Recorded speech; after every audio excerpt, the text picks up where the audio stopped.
I'm Wendy Zukerman, and you're listening to Science Versus from Gimlet. This is the show that pits facts against force.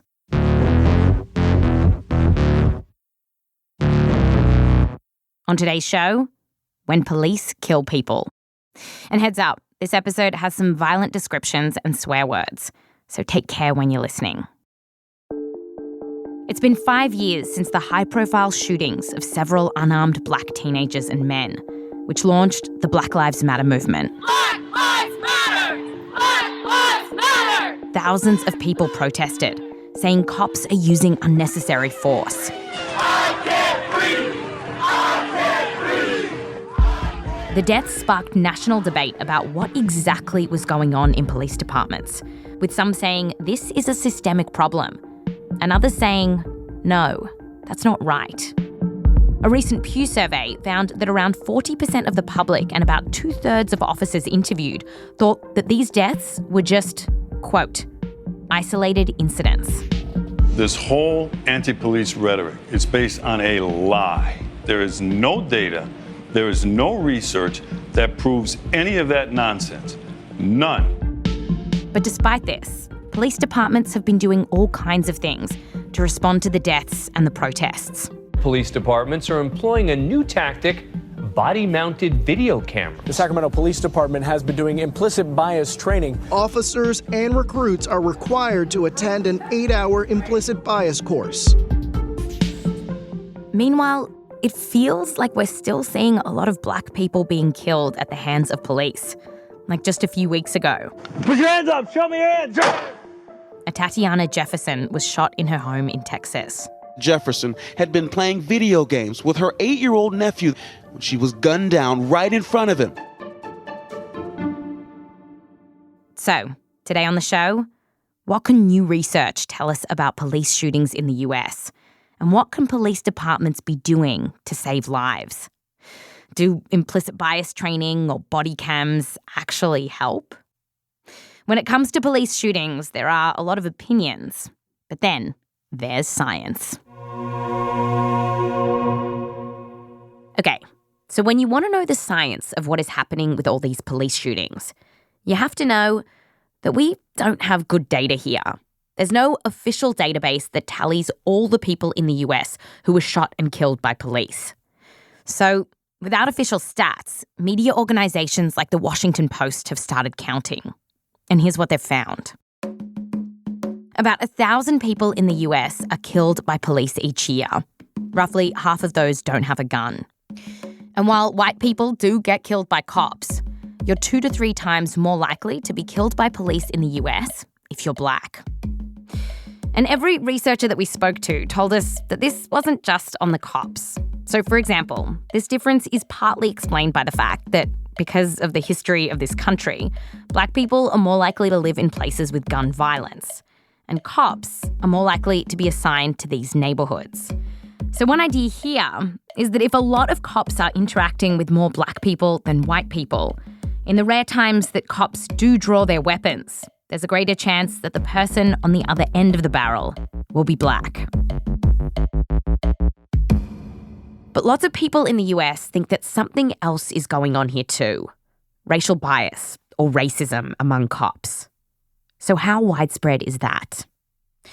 Well, what feels like a messy and politically charged question can actually be answered with science. Hi. My name is Jennifer Eberhardt, and I work at Stanford University. Jennifer's a professor of social psychology, and in 2014, she started working with the Oakland Police Department to analyse their data on stops and searches. And she was basically asking the question that when you look at the data, are cops stopping and searching more black people? She looked at more than 28,000 stops from 500 police officers, and she said there was a clear pattern. They stopped way more African Americans, and the same was true for the searches. And when they did the searches, like what did they find? Were black people like more likely to have weapons or drugs or something like that? No, they weren't.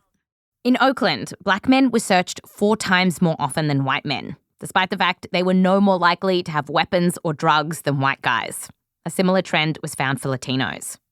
And this isn't just Oakland. One big study published just this year analysed almost 100 million police stops from 28 different states all across the US. And they found similar patterns. And these differences, they often stuck around even after you controlled for the crime rate. And so Jennifer wanted to go a step further to find out what exactly was happening in the interactions between police officers and the people they stopped.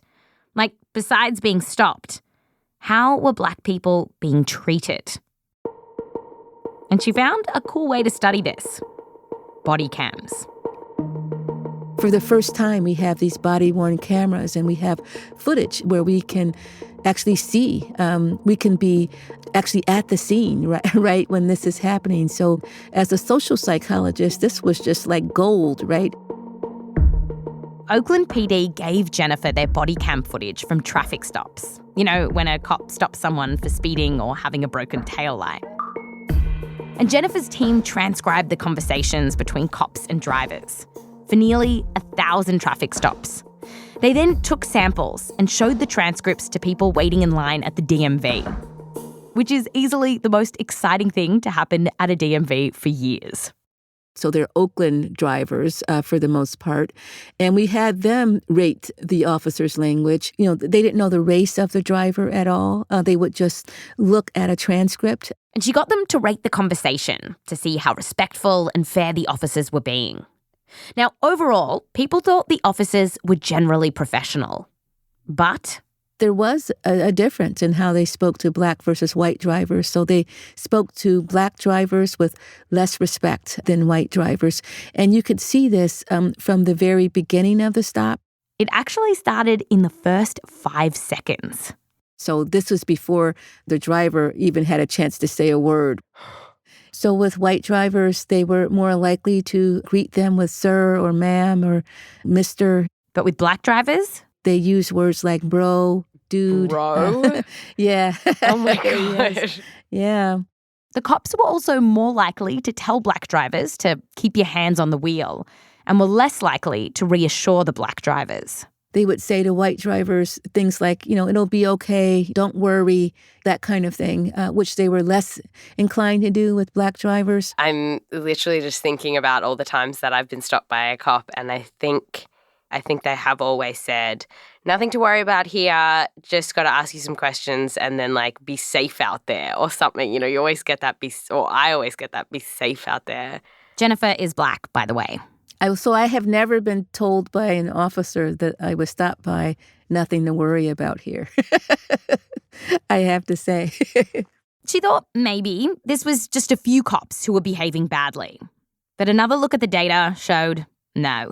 This was happening across the board. Even if the cop was Black or white, on average, they all treated Black drivers worse. And the differences were stark. Jennifer actually fed all her data into a machine learning algorithm. And just by analysing what the cop said, the algorithm could figure out the race of the driver. Based on the words that the officers used alone, we could predict whether that officer was talking to a Black person or a white person. Whoa. So it's a real effects here. When the computer program spat out the answer and got it right a lot of the time, were you surprised? I don't know. I mean, so it wasn't, I think it kind of crystallized everything. I put it that way.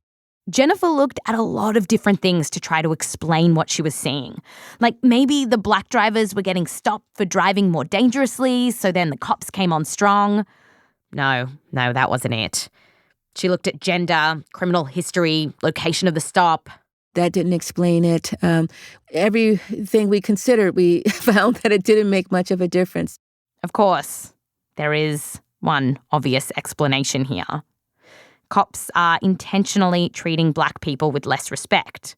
Or maybe they're behaving differently due to some kind of unconscious or implicit bias that they have. Jennifer thinks this could be part of what's going on. So I think when people think about racism, they're thinking about people who are bad actors, people who are filled with hate, people who are burning crosses and those kinds of things.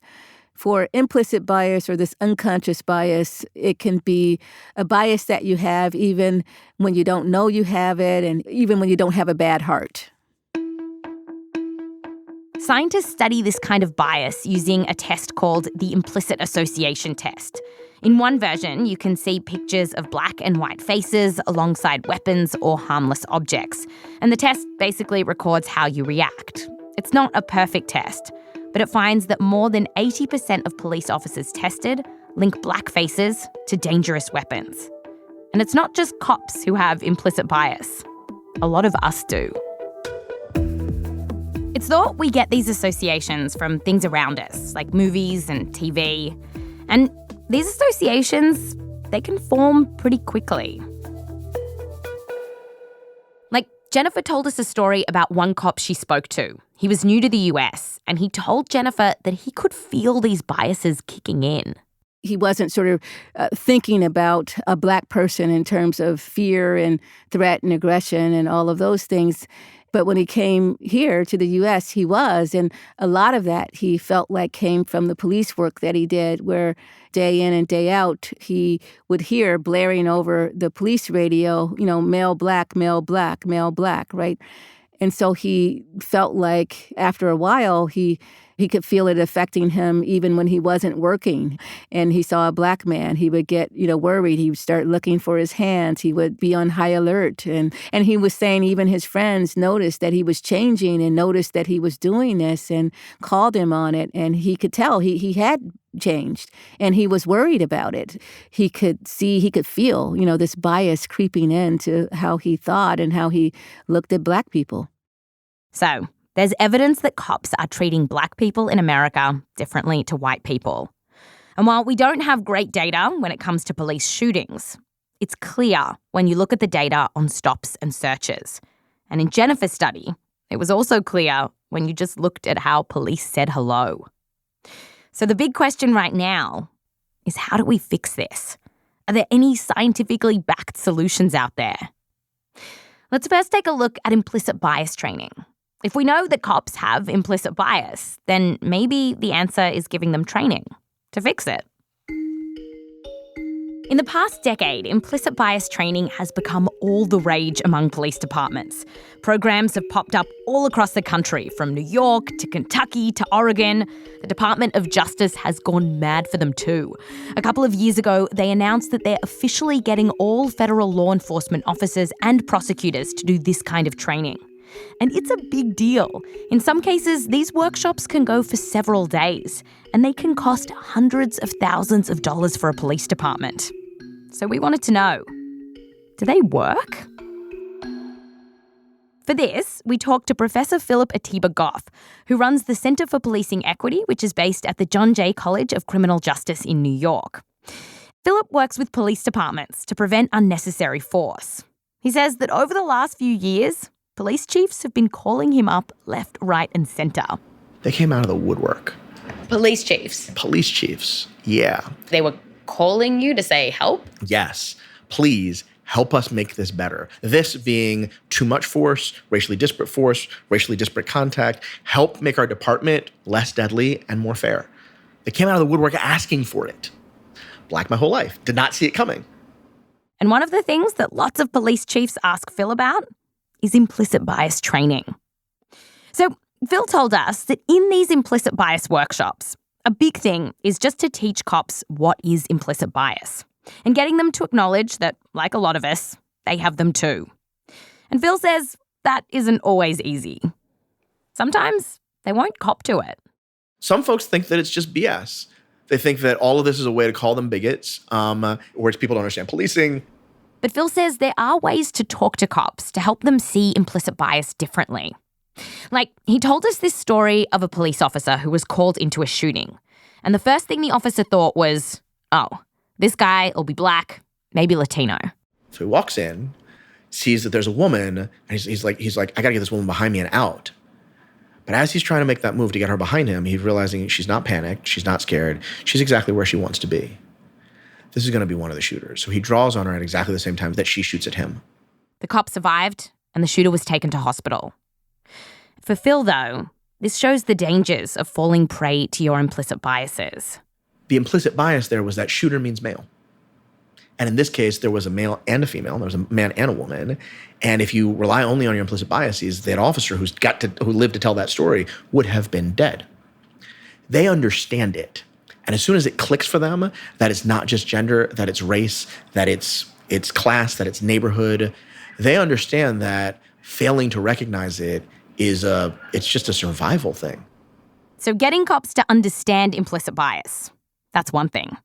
But it's hoped that these trainings will also reduce that bias. And there's some evidence that they can help. Like, one big meta-analysis looked at implicit bias training for all sorts of people, so not just cops. And it showed that the trainings can reduce people's bias. But it's not like they magically erase it. And often, the effect doesn't last long. So sometimes in a few days, people go back to their old ways. And when it comes to cops specifically, there's hardly any research on whether these trainings can change police behaviour, like reduce use of force. Which is why Phil says, I am not yet convinced that the marketplace of people who charge for implicit bias trainings, that's a valuable add to law enforcement. On top of this, Phil told us that because of the demand for these training sessions, all sorts of people end up running them. No one's policing this. That doesn't feel comfortable to me. And this rush to do something on implicit bias because we know it's a real thing in the world doesn't mean that the trainings are doing what we want them to be doing. And the stakes are high because it's possible that crappy implicit bias training can backfire. Studies have found that showing people these biases can actually validate them, and people end up stereotyping more. Okay, so implicit bias training, not a slam dunk. The next idea we want to interrogate are body cams. Around 60% of police departments in the US now use body cameras. 60%. And some people are really hopeful about this because they think that if cops are recorded all the time, then they won't behave badly. So, do body cams prevent police shootings or other unnecessary force? One of the best studies we found on this was run by David Yokum. He's from Brown. And he'd heard a lot of hope about these cameras. It wasn't, there's one or two instances where this is going to make a big difference. It was, this is going to dramatically curb uses of force and complaints across the board. To see if it was true, David zoomed in on Washington, D.C. That police department was about to roll out its body cam program. And so David thought, hold up, this could be the perfect opportunity to study this. And the police department agreed to play ball. So instead of giving all the cops the cameras at once, David thought, let's randomly give some police officers body cams and leave others without them. We kind of like flip a coin, and if it was a heads, an officer would get a camera.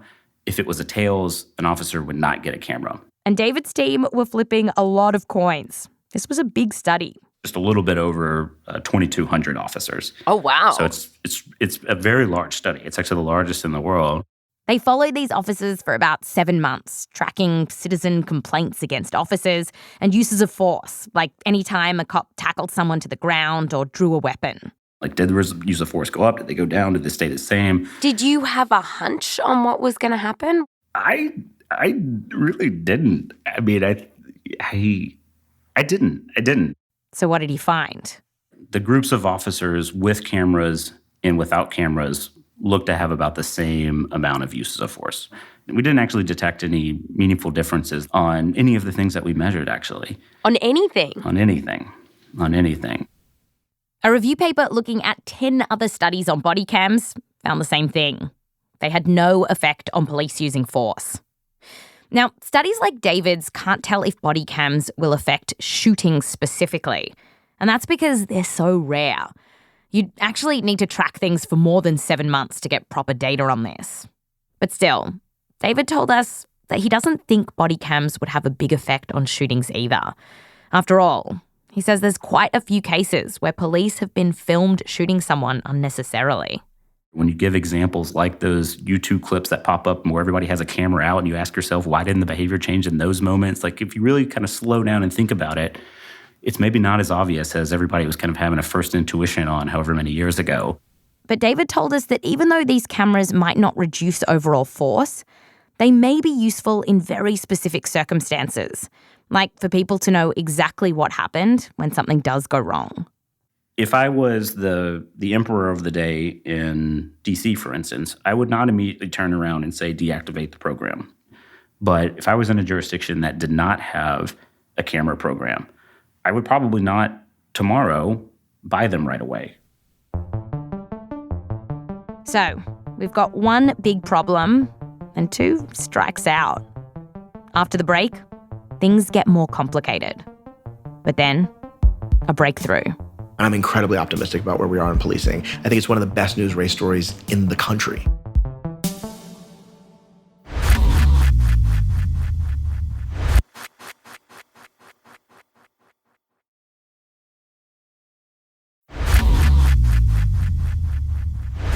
Welcome back. We're looking for a way to cut down on unnecessary police violence. It feels like an intractable problem, but after calling scores of academics and police chiefs, we found something that we think can help.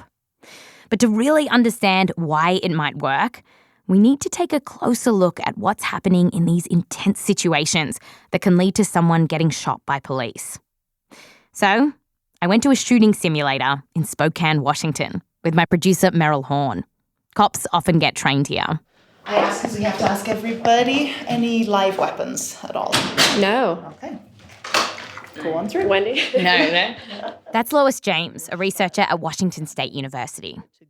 We walked into a small room about the size of a squash court. So we're in the simulator. On one end of the room is this giant video projection screen. That's where Lois plays videos that she's created. They're based on real situations that police have been in, which have led to shootings. I looked at 30 years of data collected by the FBI on typical officer-involved shootings. A lot of police shootings start with a call for a domestic disturbance. That's an argument between family members or roommates.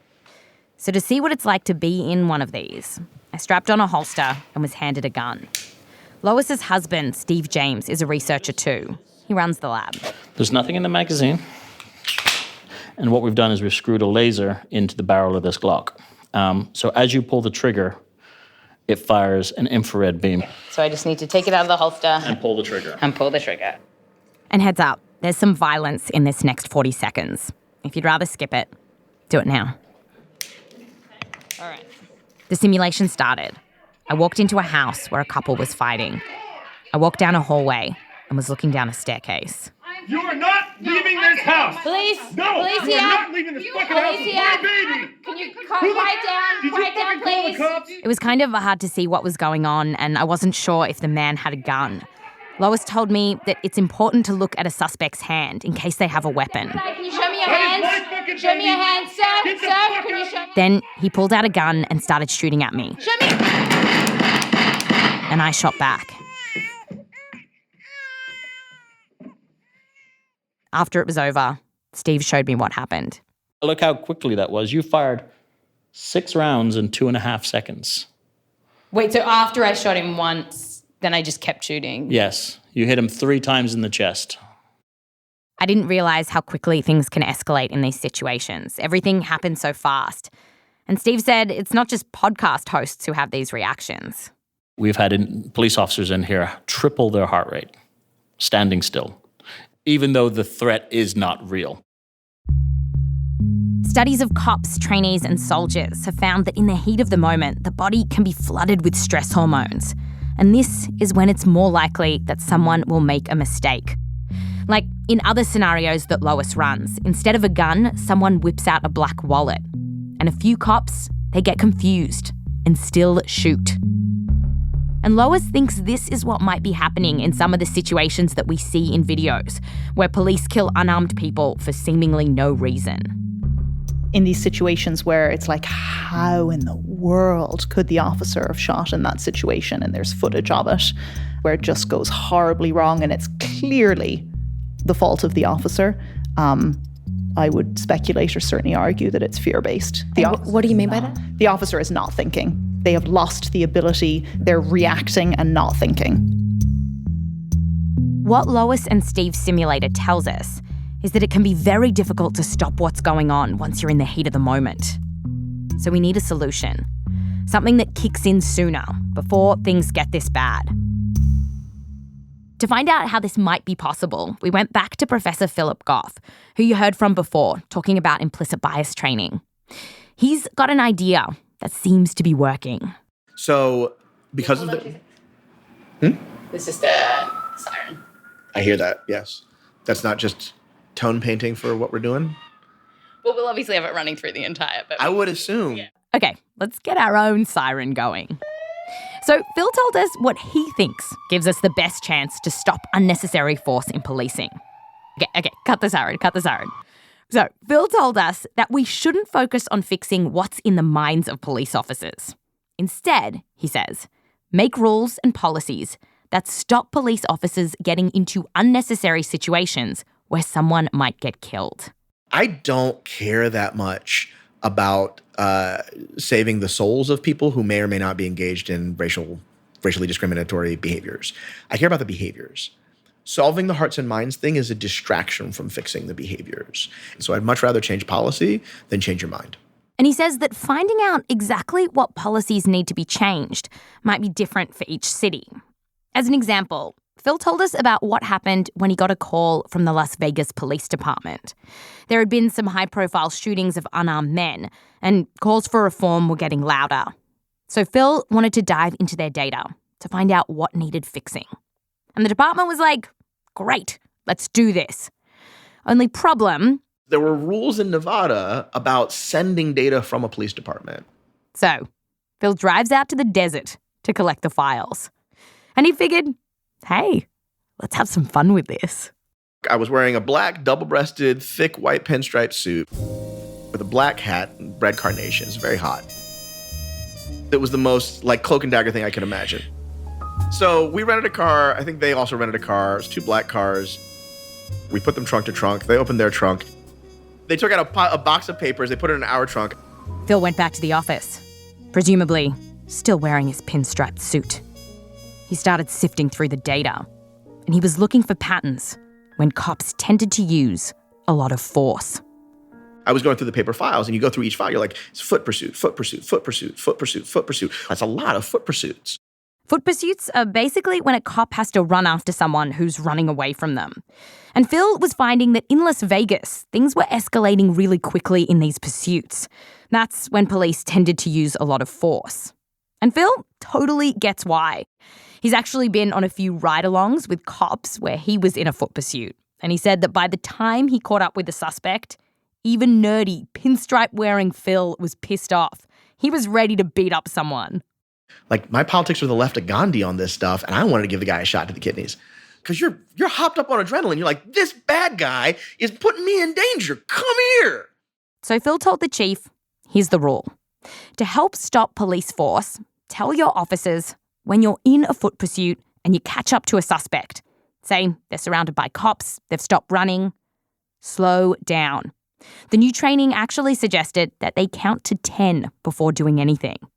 So before, you're on that foot pursuit, the guy says, hey, don't hurt me, and then, they're tackled. Now, afterwards, this guy don't hurt me and be like, I want to hurt you real bad. 2, 3, 4, 5. Oh, I really want to beat you up. 7, 8, 9, 10. Hands on your head. But in general, it was slow down and make sure that you're responding appropriate to the current situation, not just to your adrenaline.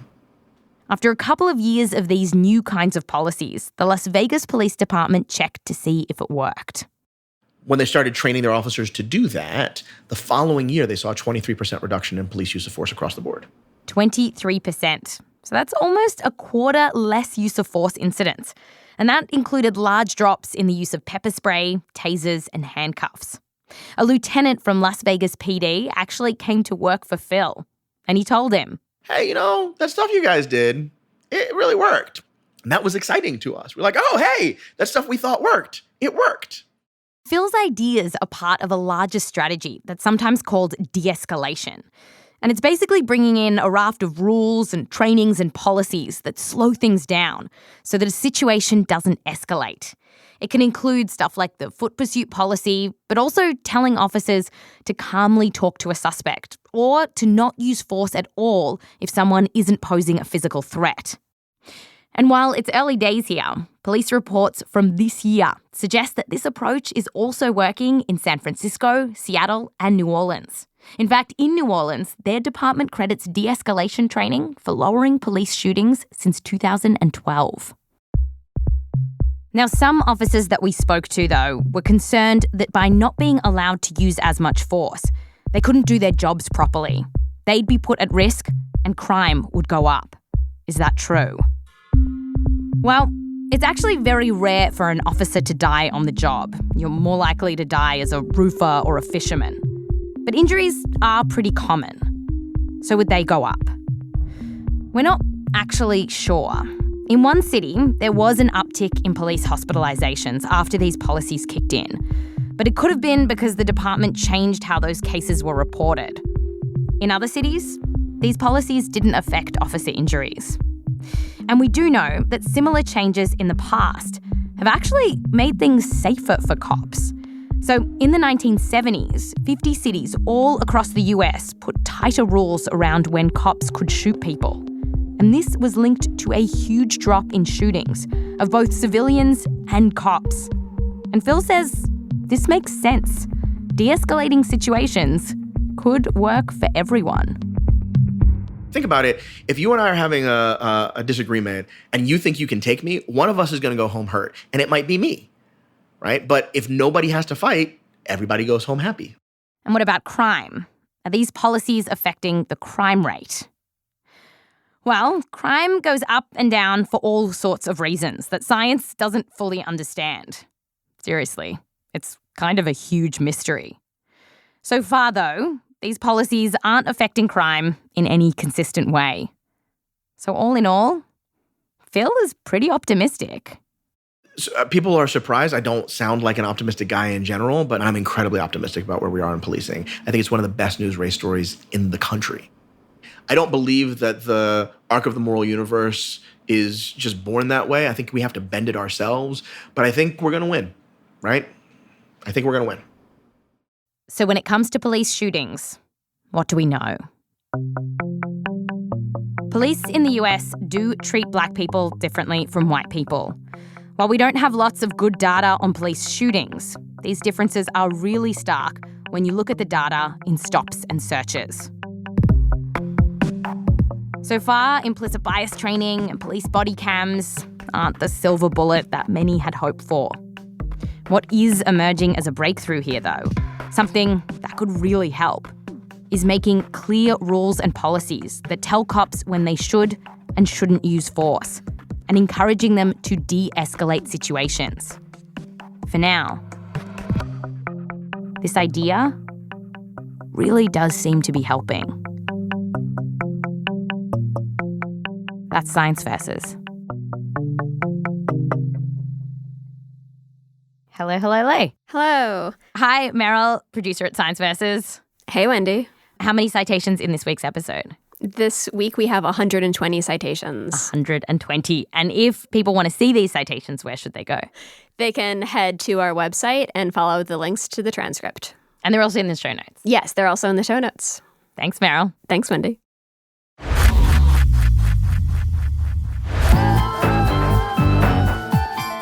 This episode was produced by Meryl Horn with help from me, Wendy Zukerman, along with Rose Rimler, Michelle Dang, Lexi Krupp, and Kaitlyn Sawrey. We're edited by Kenney and Blythe Terrell. Fact-checking by Diane Kelly. Mix and sound design by Peter Leonard with help from Cedric Wilson. Music written by Peter Leonard, Benny Reid, Emma Munger, and Bobby Lord. A big thanks to Professor Lawrence Sherman, Dr. Joe Cesario, Dr. Sam Walker, Chuck Wexler, Dr. Peter Moskos, Dennis Flores, Hawk Newsom, Professor William Terrill, Dr. Arne Nieuwenhuys, Professor Franklin Zimring, Dr. Joan Vickers, and Dr. Justin Nix. Thanks to all the police officers we spoke to as well. We really appreciate your help. And a special thanks to Amber Davis, Chuma Ossé, Daniel Domke, Christina Djossa, the Zukerman family, and Joseph Lavelle Wilson. I'm Wendy Zukerman. Back Back to you next time.